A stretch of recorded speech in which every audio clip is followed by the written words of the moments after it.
So good afternoon, everyone, and welcome to this very first PwC Family Business lunch hour. My name is Schalk Barnard. I'm the incoming PwC Africa Family Business Leader, and I'm joined today by my co-host, Andrea Benkenstein. You will see that there's polling questions that we would really appreciate if you could answer. That poll will be open for a few more minutes. And the questions in there is really just to help us for future events in terms of the timing of those events, which days will work for you, and which time of day. So our event today is the first of a series of 6 events. We had to adjust to the new normal, and instead of having our annual family business conference, we are now going to have these 1-hour sessions over the next 12 weeks. The series of events will focus on how family businesses are navigating these uncertain times we are in. Our series will be less consultant presentations and more focused on gaining insights from family businesses directly. You will see on your screen the upcoming topics that we have and the dates when those will be when those sessions will be. So be sure to look out for those invitations. Before I continue further, I just want to mention that we are recording today's session. We would really appreciate if you can type in any questions that you may have. You'll see at the bottom right-hand side of your screen is a little drop-down box that says Q&A. So if you just type in your question there, and we're going to try and keep this as interactive as we can. I know it's not the same as actually standing and talking to people face to face, but this is our new normal, and let's try and make it as interactive. I think it goes without saying that our world as we knew it has changed. Normal has been redefined into something that we just don't know yet. And the way that we work has changed, the way we think has changed, and even the way we live. And because of this ever-changing environment, we need new skills to manage our businesses and indeed our families. And it's during these times of crisis that family businesses outperforms others. Family businesses are resilient. Family businesses have values that protect their sustainability. And simply put, they care enough, which enables them to stand together as a family and a business to navigate through tough times. One such family that has endured many obstacles and challenges is the Dutoit family from Ceres. This family business has its origins in the Coetzee from way back in 1893. They've endured wars, they've endured the Great Depression, they've endured the Spanish flu, many droughts, I'm sure, and I'm sure they'll see through the current COVID-19 pandemic as well. The Dutoit Group is a fully integrated agribusiness. They've received many awards over the years, including Best in Industry and Farmer of the Year. We are joined today by Pieter du Toit, who is the Group CEO, by Willem Coetzee, who is the CEO of the main agri operating business, and Gysbert du Toit, the Marketing Director. Gentlemen, thank you very much for your time today.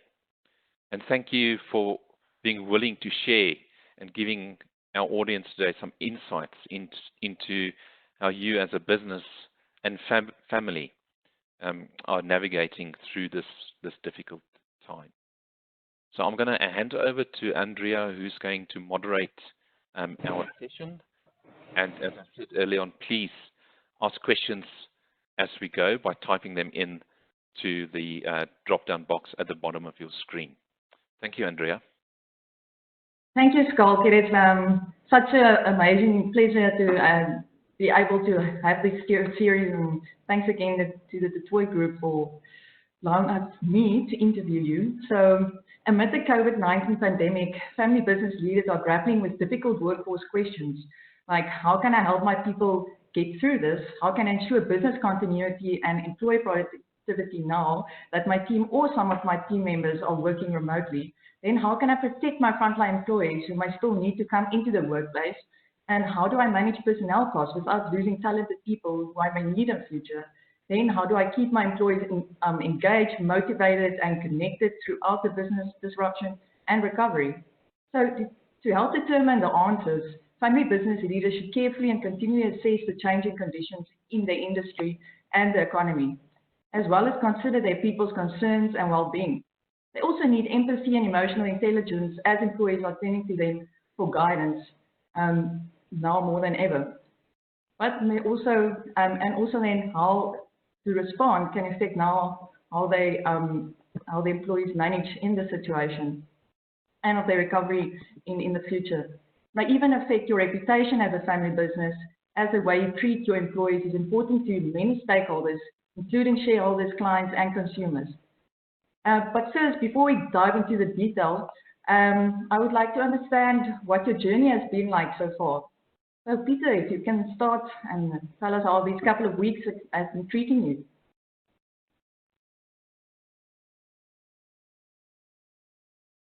Pieter, you're on mute. Sorry.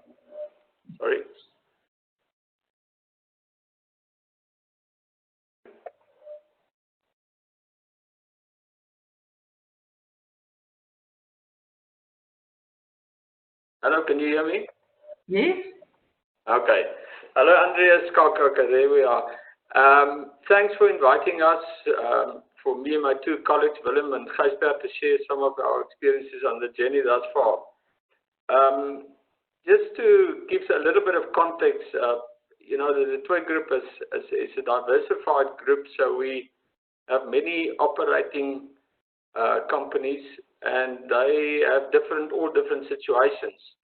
So Willem's going to share more on his experience in the Dutoit Agri, and Gysbert more on the marketing side, and I can give an overview from what I hear from the different operating divisions.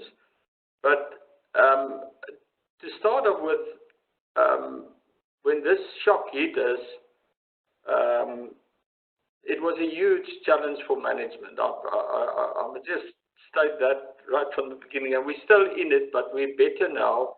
But in the beginning, it was a huge challenge to just agree how we're going to handle this crisis. And our viewpoint was, because we sort of privileged and blessed that we categorized as an essential business, our viewpoint was that we should keep the trucks going and deliver food wherever we need to go, because the people need the food, and that was the driving force. Yeah, and also to keep the people safe. So yeah, that was our departure point.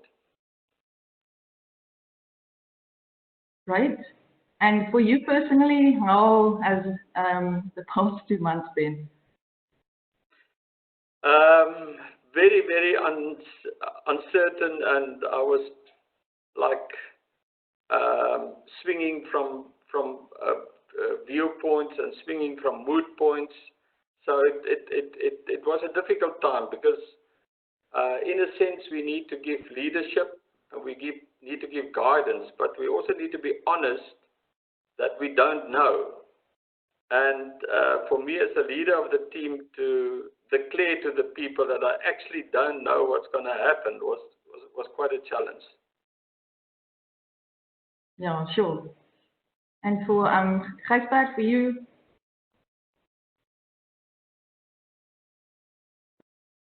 Andrea, thank you. Schalk. No, well, the original reaction was almost a state of disbelief. And but when reality kicked in, I think your kind of survival instinct also kicked in, and we immediately, you know, trying to assess the options and react on that. So I think everybody had to react quickly and adapt. And obviously, it was not business as usual, and it took a lot of time and effort and energy. Over and above your daily responsibilities and actions, just to try and, you know, get one step ahead and not 2 steps behind. Mm-hmm. Sure.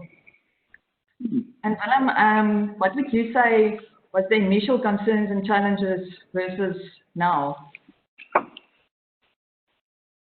Yeah, I would say good afternoon all.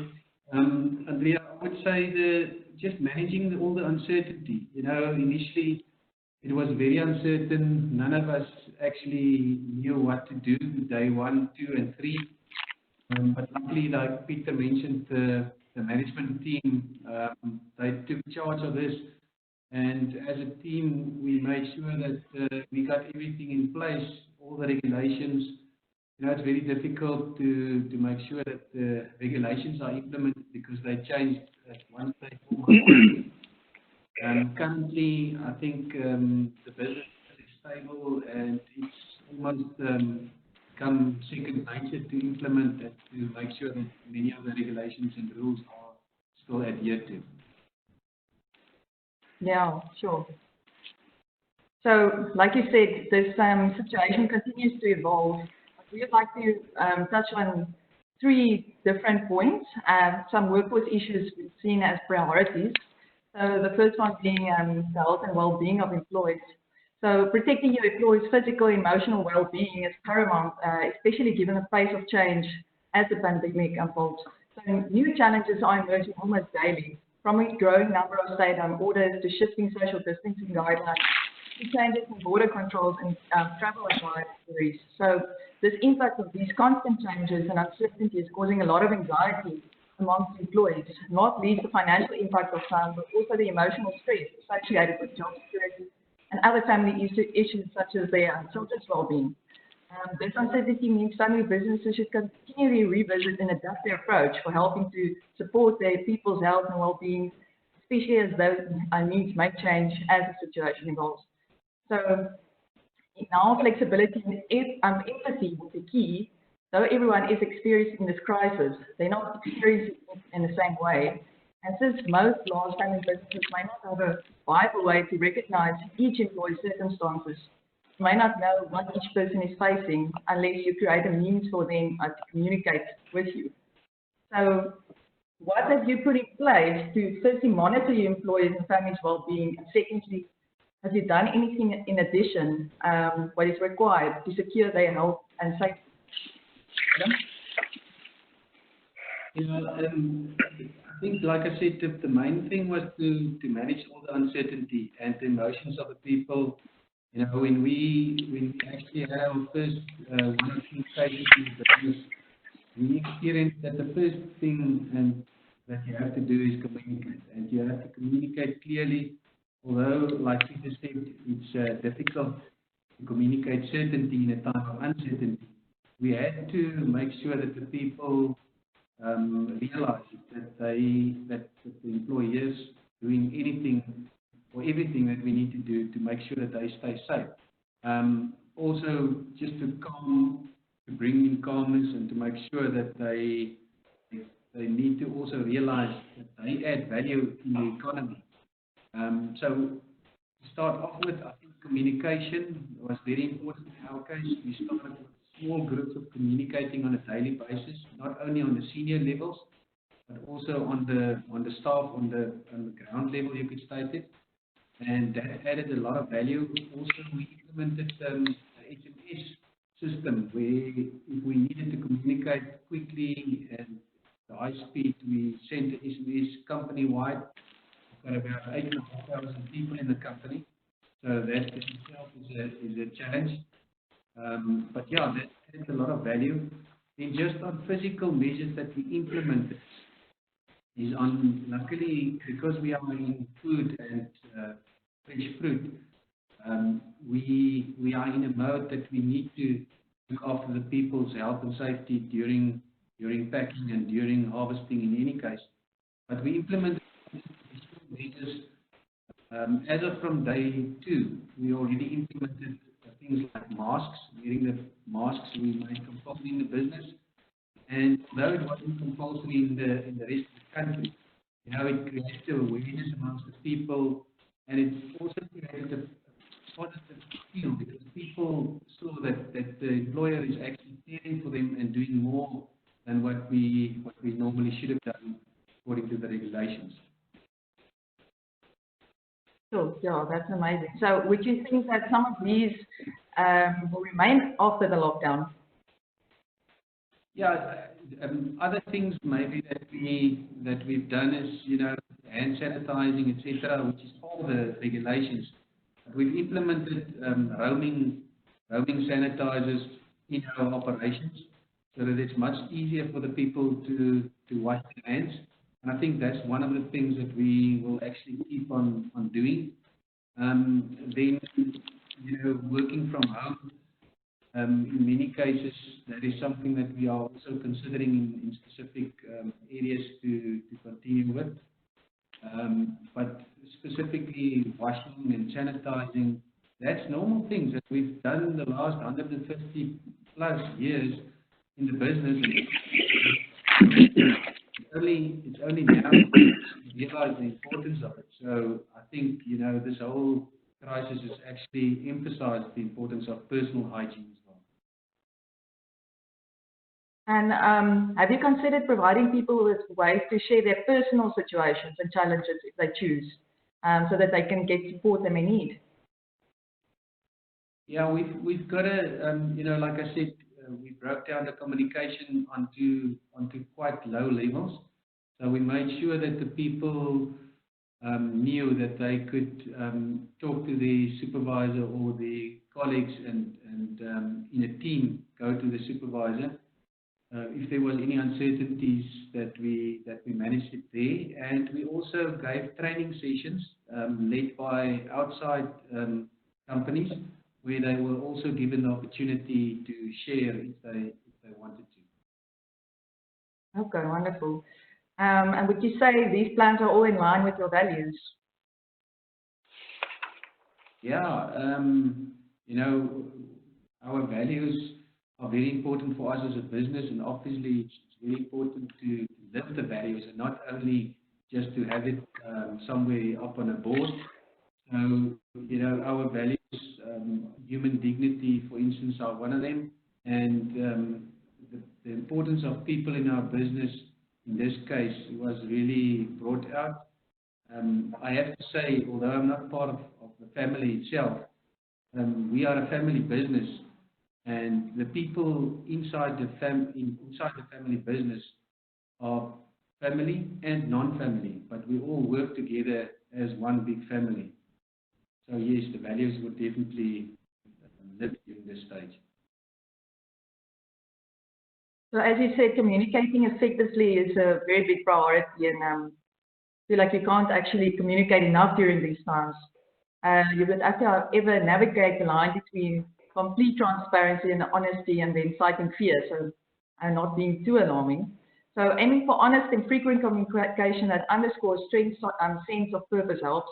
And during a crisis, it's more important than ever that people understand why their work matters and how they are personally helping to contribute to the success of the business. So, Gysbert, can you tell us a bit more, how have you communicated with the various stakeholders, for instance, suppliers, customers? Yeah, well, Andrea, it's an ongoing process, and we try to be proactive, but also keep to the facts. The more accurate you communicate, the more the factual you communicate, you know, the better you can plan and react. So to the supplier, towards our suppliers, we had to give them comfort. Luckily for us, we are an essential business, so we could communicate with them that, you know, our business needs to go on. But for our business to go on, we need their support and supply. So that's a crucial part to keep the suppliers up to speed, so that they also can plan accordingly in terms of whether it's product or service that they have to supply in order for us to continue with our business. And then obviously we have our customers in the various markets. We sell our products in about 150 countries around the world. So it's a big network, and as Pieter also mentioned, and Willem, fresh produce is important, and people need to eat. So we had to ensure that we also communicate to our customers that our business is open and running, and that we continuously put measures in place to keep it that way. One of the big challenges we face every day is the logistics. So it's one thing to have the product and to process the product, but then to get it into the market at the customers, that's been a huge challenge. Because the worldwide supply chain is in a very fine balance, and it has been disrupted severely, whether it's local distribution, but especially the international distribution have been a major challenge. But luckily, we've managed to keep the ship sailing and the wheels turning. But we still see a big backlash coming. I think from the logistics point of view, it will take, I think, quite a few months for things to stabilize. So also in this process, we need to communicate, and we need to look at different ways and means, and that's also important to take your customers and suppliers with you on that process, to plan and adapt, and constantly evaluating all the options and the best options available at the time. Sure, definitely. So what did you say, what have been some of the positive cultural changes that you've experienced? Can you repeat that quickly, Andrea? The positive? Cultural changes. I don't know whether there's been any changes within the business culturally. Yeah. My two colleagues can also come in here, but I think it's culturally, it's probably a bit too early to judge. That's my opinion, but Pieter, Willem, you can also add to that. Yeah, my experience was that, hello, can you hear me, Andrea? Yes. Yeah, my experience was that when this pandemic hit us, there's a growing feeling of more togetherness. So there's the realization that we actually together in it, and we need to accommodate each other. So from my side, the communication was actually escalated in the business. So for instance, people were asking, what are you doing, Pieter? What are you and your team doing to handle the situation? Obviously, people working with the company is not stupid. They look at the news. They're talking to colleagues. Their neighbors lost their job or their business, and they ask, what's going to happen with the business?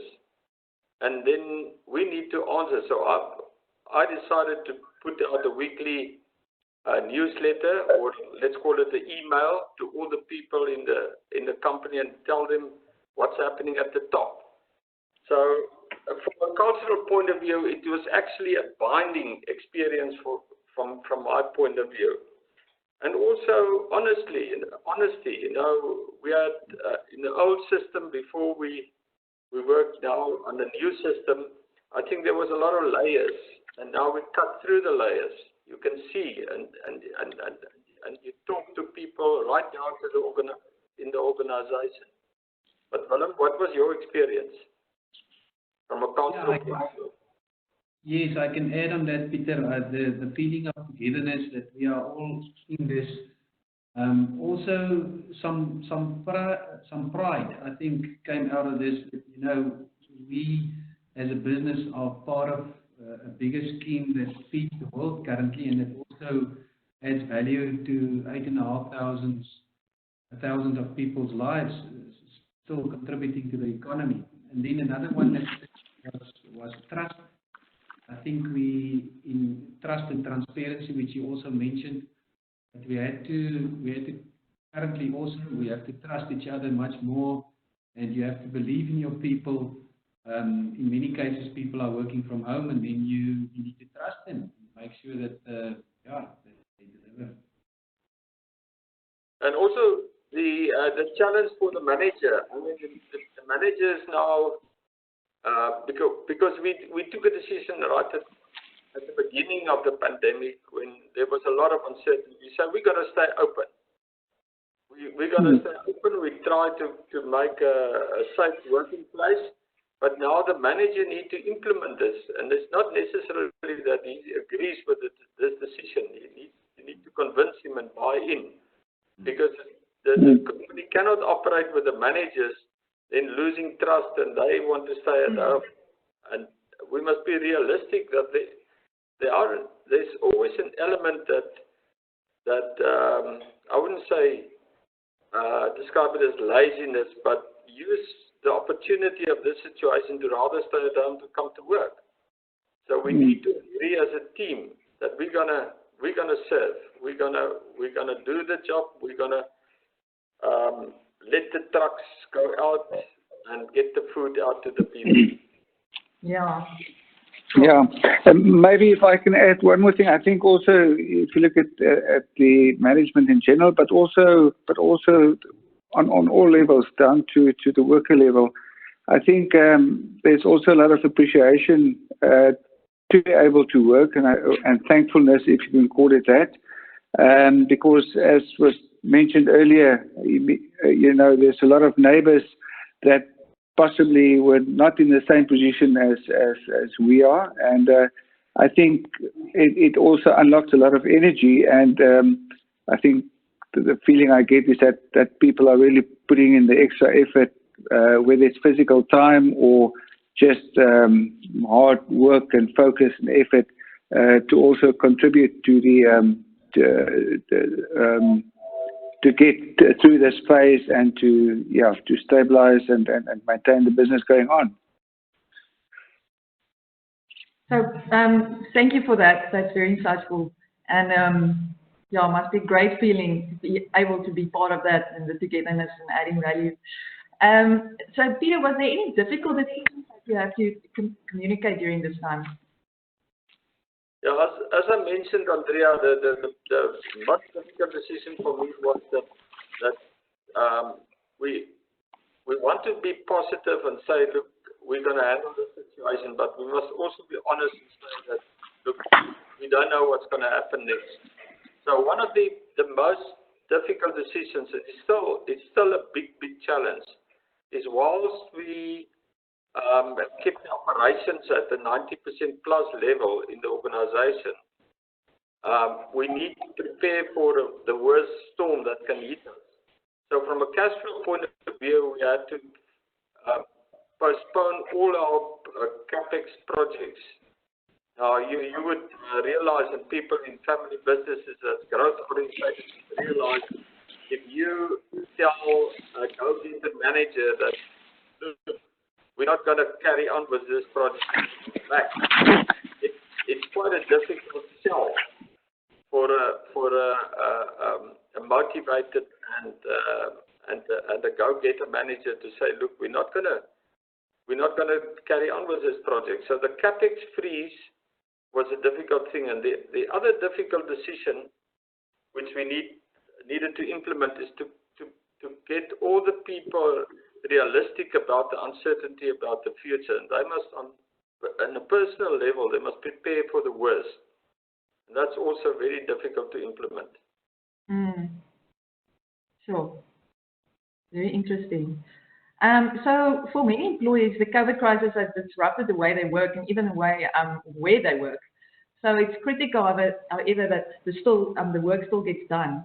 So for family business leaders, can help promote business continuity by providing the resources and support people need to do their jobs effectively, even if they're suddenly working from home.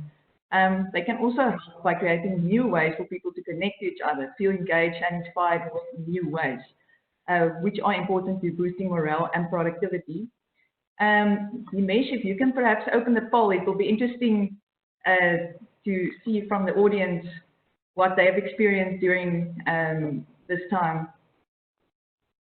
For the poll, and then you can just answer when you open it now. So Willem, starting on the working from home and continuity of work, do you have a working from home policy at the moment?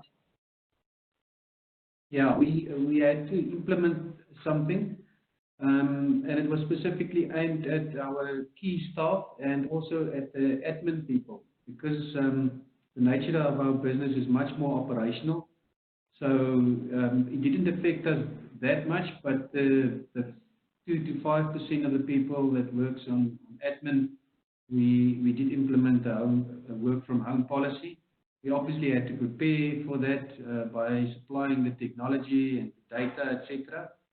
And then we make sure that there's regular check-ins to ensure that the people don't lose track of what's happening in the business as well.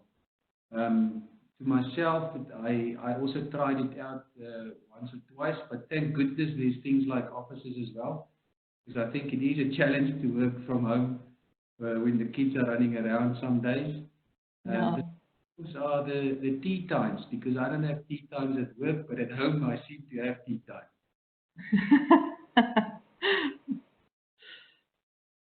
Okay, and what have you learned since working from home? Again, I mentioned trust earlier. I think a lot of the people are much more productive when they work from home because there's no, people popping into your office on and off. So that's one positive, but the one negative is that you tend to lose track of the pot, if I could state it like that. So we need to make sure that people still stay in contact. Although at home, they still need to feel part of the business. They need to know what's going on in itself. And then the trust, to make sure that, you have to trust your people. I think we learned a lot, the trust and transparency. Andrea, we've got a question here from our participants. Can I quickly ask that question? Yes, anytime. Relevant from Willem. Willem, and maybe any one of the panelists can answer.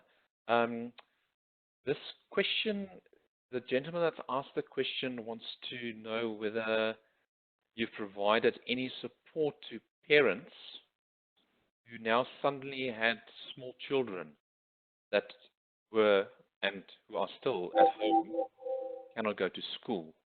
Is there anything that you changed in terms of how you supported people in that situation? Yeah, thanks, Schalk. We implemented flexi time.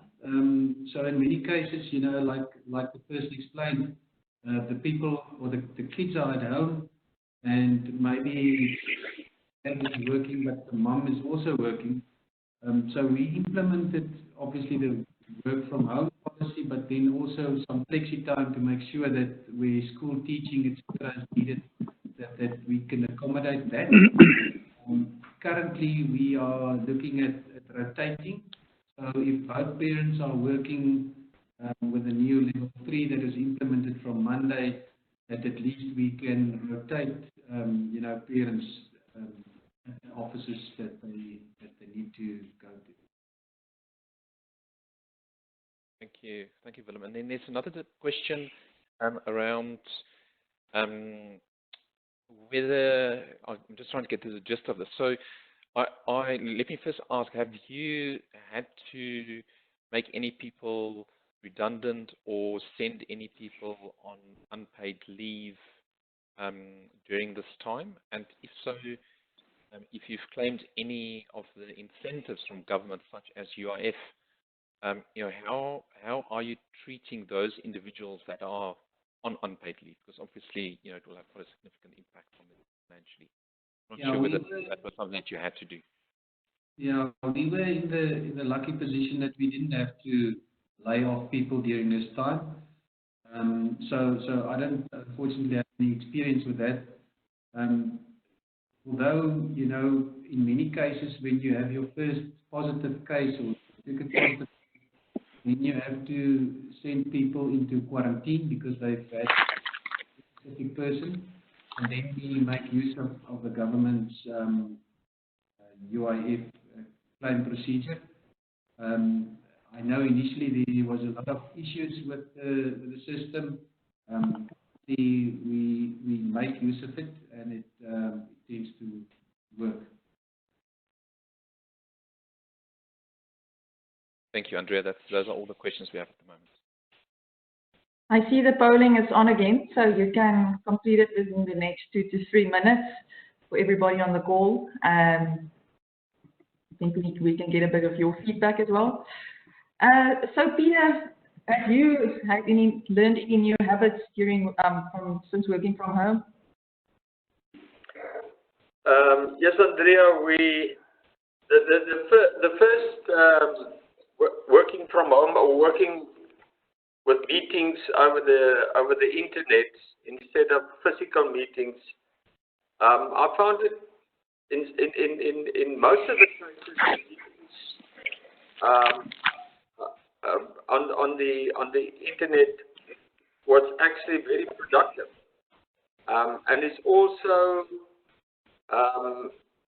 easier to hold meetings. But that, having said that, there's not been too many meetings that came up, so we need to cut down on too many meetings. But what's also very nice about this new way of operating is that you can be more inclusive. So you can invite people to listen in on meetings. So that was my main takeaway from the new way of operating. And obviously, I don't know whether it's playing less golf or doing this shopping or that, but I have more time available. And I think you can think more. You can think about the bigger things in life. You have more time for that. Yeah, wonderful. So you think some of these will remain after lockdown? This new way. I think I hope that the president will announce specifically that we can play golf. I'd like to get that. Okay, so we can close the poll in a minute. And then feel free to, again, ask questions. You can post it in the Q&A box. So Gysbert, if you think, has there been any difference how you as next gen versus the current generation cope with this, the pandemic? Which is the way you handled it? Yeah, I think the current gen naturally looked at the more medium, longer term outcome. And we as the next gen, we basically focused on the day-to-day challenges, got into survival mode and do what we had to do just to keep the business open and running.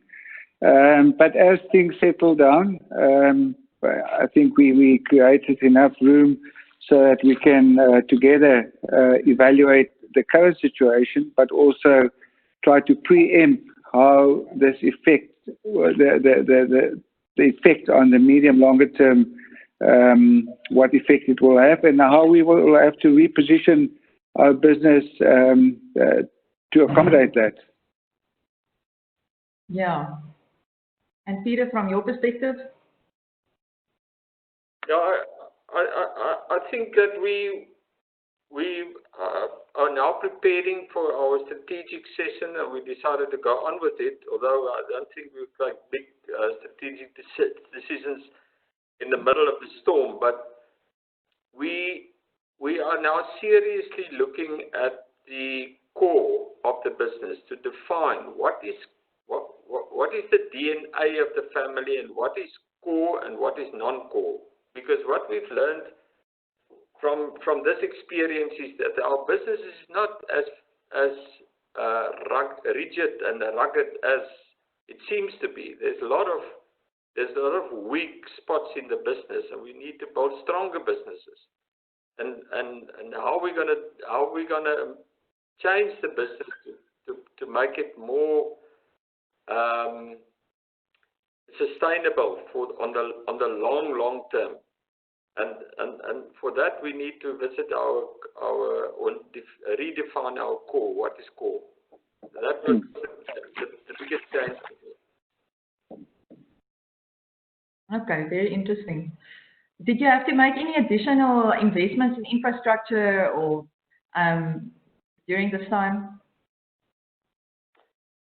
From my point, and Willem can also say, not really big changes. We're very fortunate because our head office is a very old building. My wife refers to it as an old age home because everybody's got a huge office on its own. Now that came as a plus.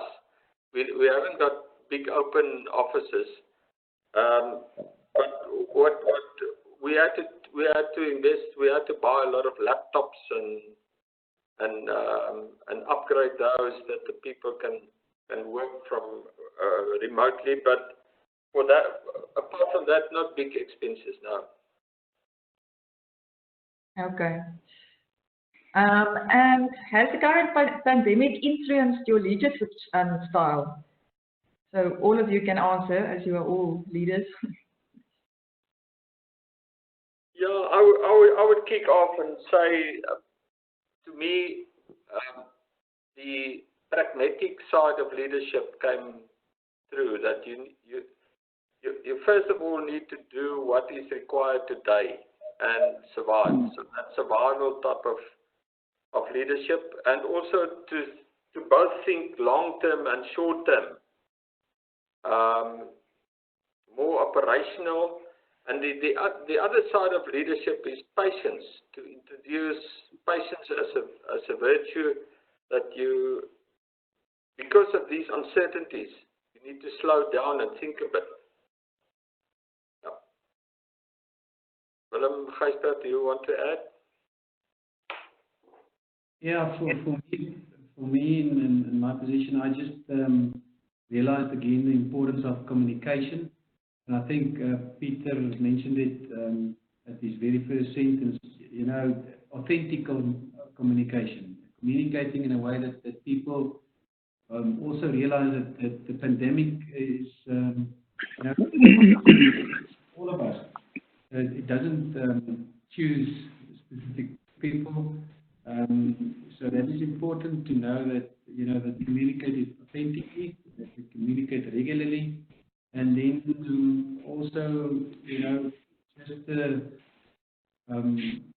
importance again of appreciation towards agriculture and towards people, the importance of people in your business. I just learned that, you know, you can have all the systems in the world, you can have all the equipment in the world, nothing. Yeah, from my side, Andrea, I think, you know, we've discussed working from home and how effective or ineffective that can be. I think it's not one size fit all. You have to be very disciplined to work from home. But as a leader, you know, I just realized you cannot replace the personal contact and personal interaction, and also to be almost visible, but in the front line with your colleagues. I think that also brings a sense of leadership. So yes, working from home and working remotely is good, but you've got to hang on to that personal interaction, personal touch, and leadership. You know, right in front, where the decisions are made and where the team actually gets together. And Andrea, if I may ask Gysbert a question. So you've invested in IT infrastructure to enable your people to work from home, obviously to deal with the current situation. But you know, when we get out of the situation, will you feel comfortable for those folk to still work from home, or given your view on, you know, the personal interaction that's important, you know, will you want those people to come back and work in the office permanently as it was before the pandemic? Yeah, I think it's not either or. I think we'll probably end up in a bit of a combination or a compromise between the two. I do think there's room for people or individuals working from home, most definitely.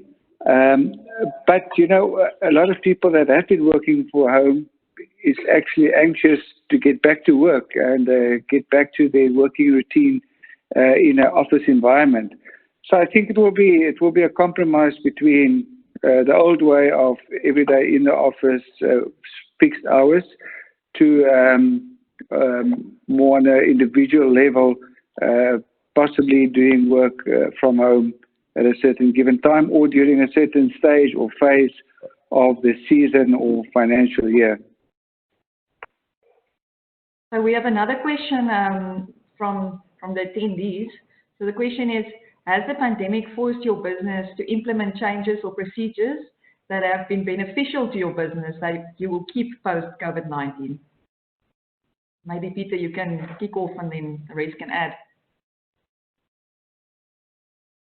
Yes, I already mentioned meetings. I think we will be much more efficient in our meeting intervals and the way we hold meetings and traveling less.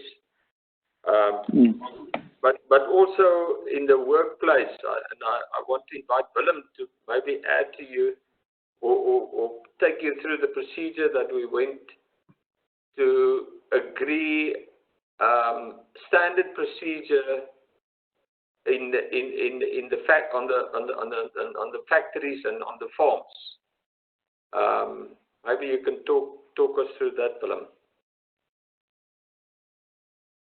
Yeah, just you know, if I must take all the regulations that was implemented or were implemented on the farms and also the packhouses itself, starting with screening in the mornings, personal health, you know, we screen every person every morning before they can start work, and then during work time we have the normal sanitation, hands, social distancing, etc. So the things that we will keep on during even after lockdown, I think I mentioned it earlier, is specifically personal hygiene, hand sanitizing during packing of fruit, during harvesting of fruit, and then also the transport. Transport is something that is overlooked quite often. We started to implement sanitizing the transport itself inside the buses and the trucks, and that is something that we will definitely keep on doing. Our business, because of its nature, farms are spread over almost the whole of the Western Cape and also in the Eastern Cape. I think it's important just to add on to what Pieter said regarding meetings. We spent a lot of time and a lot of hours to travel back and forth for meetings. So the technology like Teams, etc., WebEx will definitely assist us in cutting down on unnecessary travel, and then also on the spending time on the road. It's a unnecessary risk as well to the business and to the people.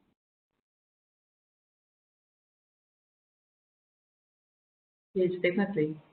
Dinesh, you can maybe submit the results that we can see what the participants are feeling with the poll. Andrea, maybe if I can just add one more thing.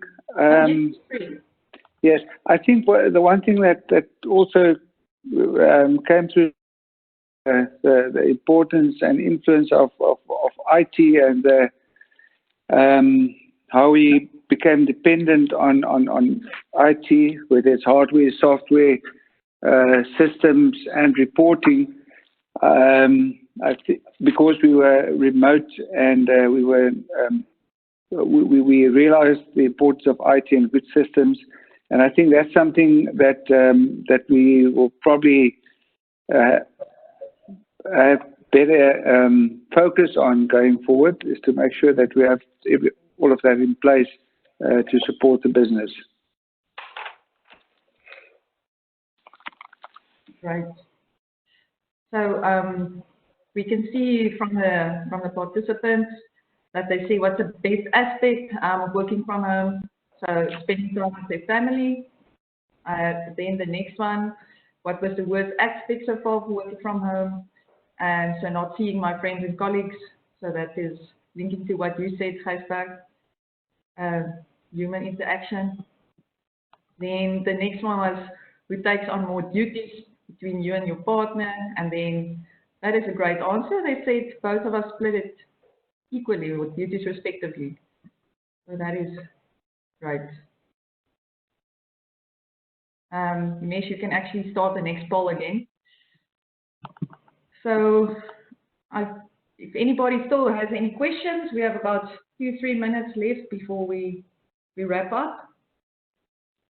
There hasn't been any new questions coming in. There's a question here which is more holistic question around the family business. Question was, what has made you as a family business so successful? Pieter, maybe I'll ask that question of you. Yeah, it is. I think it's difficult to answer it in one sentence. First of all, I just want to say that our family and the history of our family, there's also an amount of luck involved. But then the return on luck, I feel that we can claim some of that. So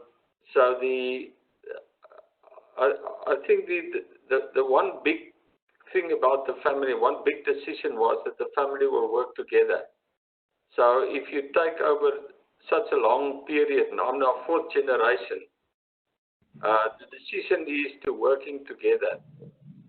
And I think there's big value in that, because we didn't in the past have any situation where the family was split up or the business was split up. So being able to work together, accommodate, obviously there's the other values like a big calling to serve and to follow the purpose. I think that was driving us. Obviously, the management of the financial side of the business, that to manage your finances in such a way that there's a good balance between lifestyle and keeping the business going, was also very important. So those are some of the principles, but yeah, it's difficult to answer it in one sentence. Maybe Gysbert, you want to add?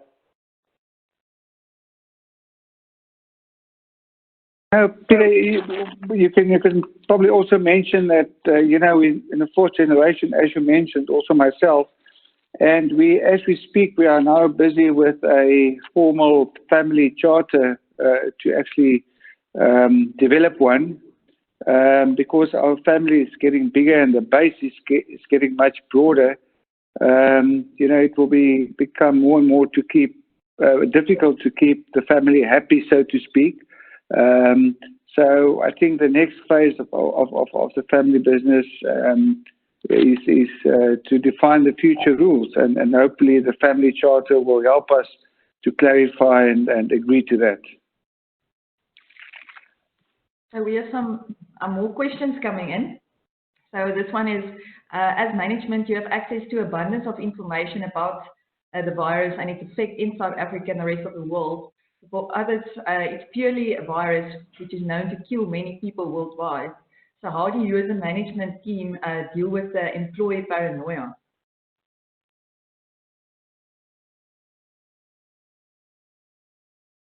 Sorry, Andrea, can you just repeat the last part of the question? How do you as a management team deal with employee paranoia, as they've access to all this information on the internet and everybody speaking to friends and family and... Okay, that's an excellent question. It's actually a huge issue, because we have in the local areas, different areas, it's platteland, rural, and there's a lot of misinformation on the social media. There's a lot of misinformation, and our employees is very much exposed to these misinformation drive. People have different agendas, being it politicians, being it activists, or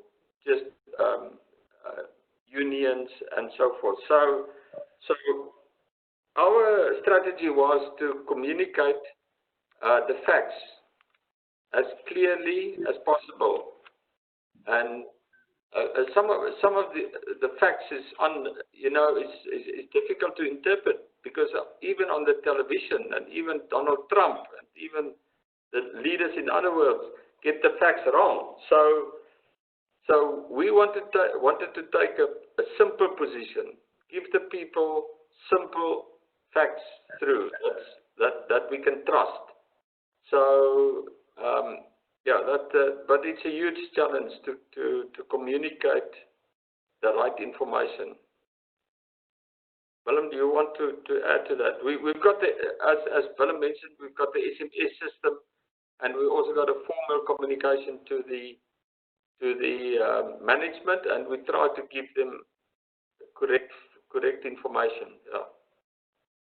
Yeah, so maybe if I can just add on that, Pieter. So yeah, proactive, that is the one word I would use, so we try to be as proactive as possible. We communicate the facts, like Pieter said as well, and then we do it as quickly as possible. And that's where the SMS system adds a lot of value. I can remember the first case that we had at one of our pack houses. We heard about it last night. And before 9 o'clock the next day, everybody within the business knew about it, and they knew how we were handling it. So quick and factual communication is very important.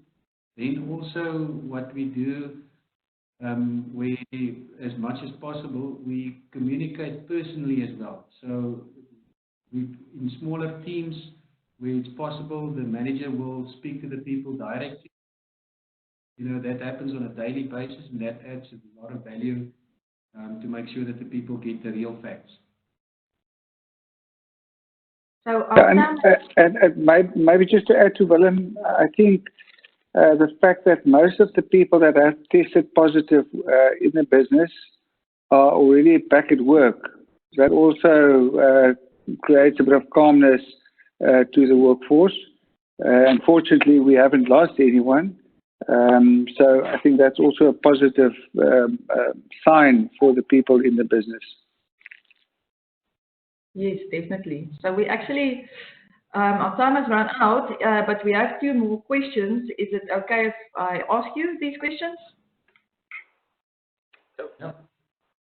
Okay, so knowing what we know after the pandemic and what we've gone through now, what changes would you have made in terms of the business strategy if you could go back in time?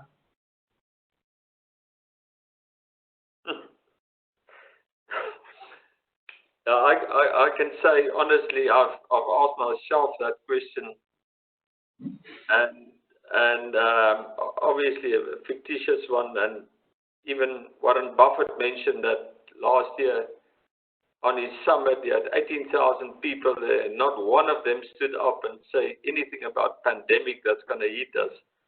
So it's very difficult to say, but I would definitely concentrate on a very conservative gearing. I think it's and your relationship with your financial institutions or your shareholders, and it's got to be very solid, because we don't know what's going to happen, and to take on too much gearing, you put yourself in the long-term future of the business at risk. So in retrospect, luckily we're in a relative good position, but also hanging on to assets. I've already mentioned assets that's non-core, which you hold for some other dream in the future. Rather get rid of that, build a more efficient, smaller business than to be too aggressive with growth, especially backed by gearing. That's some very good lessons. Then the last question, do you believe that COVID-19 has highlighted the need for family businesses to be able to adapt quickly to changing market conditions and the need to invest to ensure that they have the ability to do so? Yeah, I've got full trust in the family business ability to be, first of all, agile. If I look how clumsy our government is operating, and then the bigger corporations, how they struggle to adapt to the new norm, the family business's agility is a big asset. And also you can take quick decisions and relative big decisions quickly within the family situation, especially if you're united around the core. And that's well defined. You can move much quicker and much more efficiently. Well, with that as an end, thank you very much. It was very interesting and very insightful, and thank you for sharing your story and just how you have managed this grey area. Again, for all the attendees on the call, if you can just please let us know whether the session was insightful and whether there's any other topics that you would like us to focus on going forward in our family business lunch hour. That would be great. As I say, supporting you and for you, we really want to be as agile as possible and make it personal for family businesses. Schalk. Thank you, Andrea. And Gysbert, Pieter and Willem, thank you again for giving us a brief insight into your business. And we really appreciate that, and I'm sure all the participants appreciated that as well. So the key takeaways for me was around trust and the authentic communication and quick communication as well. What stood out for me from your family and from your business is one of your core values being human dignity. I think certainly, during times of crisis, as I said right at the start, it's family businesses that survive and that have it in their DNA to sustain shocks, and it's because of their focus on human dignity and the people that they work with. So we thank you very much for your participation today. Thank you to all the participants, and be on the lookout for the invitation to our next event. We also have a women leader event that is in the next couple of weeks, and we'll also send out the invitation to attend that as well. So with that, thank you very much. Thank you, Andrea. Thank you, everyone, and enjoy the rest of your day.